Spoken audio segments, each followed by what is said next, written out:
Well, interestingly enough, we just dedicated a school here in Omaha yesterday, which is named after my Aunt Alice, who taught at the Omaha Public Schools. And I think we've maintained quite an excellent public school system in Omaha. We also have an outstanding parochial school system here. It takes the interests of parents, and frankly, it takes the interests of the well-to-do in the school system to keep a first-class school system. I've said that to some extent a good public school system is a lot like virginity. It can be preserved but not restored. And in Omaha we've preserved it, but you preserve it by having the parents interested and involved in the public school system. And Patrick's got an ingenious idea to make sure that more of the money goes to teaching and less to administration and overhead. There's a variety of ideas around about how to correct a system where it's broken. And Charlie, as a big Ben Franklin enthusiast, has always said that an ounce of prevention is worth a pound of cure, and I think we've been spending that ounce of prevention, or providing it here in Omaha. I think it's Charlie will have a lot more to say on this. I admire the fact that people like Patrick and Bill Gates and a lot of other people, John Walton and Teddy Forsman, all kinds of people, Bob Wilmers up in Buffalo, are attacking the problem. It's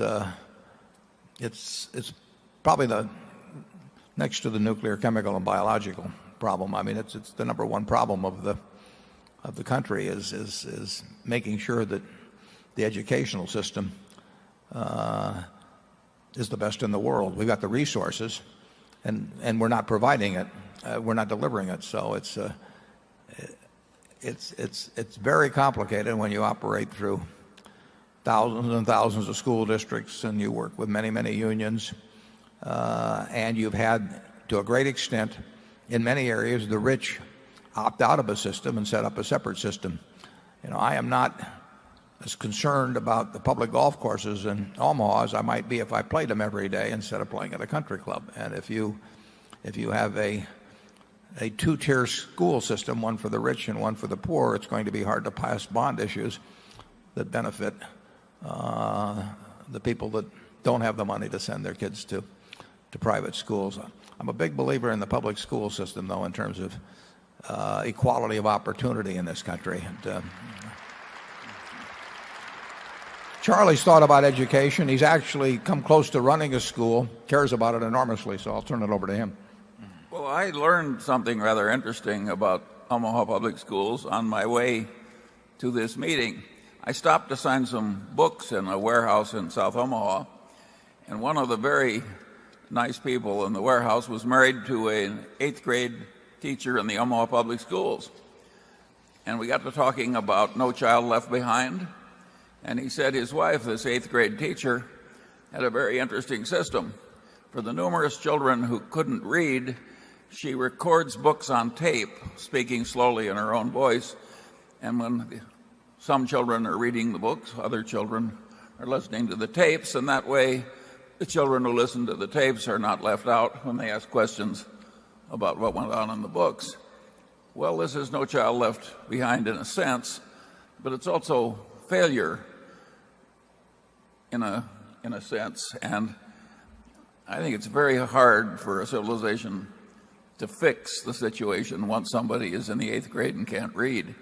So I think there's a lot of failure, even in relatively advantaged places like Omaha. And it's very serious failure. We never should have allowed it to happen. Yeah, my friend Bill Ruane, who is here, I believe he's here, is doing something extraordinary in terms of a program he has teaching kids to read. In fact, journalists are here should seek out Bill and learn something about the story of what he's done in the last 10 years in terms of moving reading abilities and kids' enthusiasm for reading, which is more important because it's I talked about our managers, and the important thing is that they have a passion for their business. Well, passion for reading can be developed, and Bill is showing that in programs that I think he first started them in Harlem. He sort of adopted a block up there and went from there. And he would be a very interesting fellow to get some views from on this subject.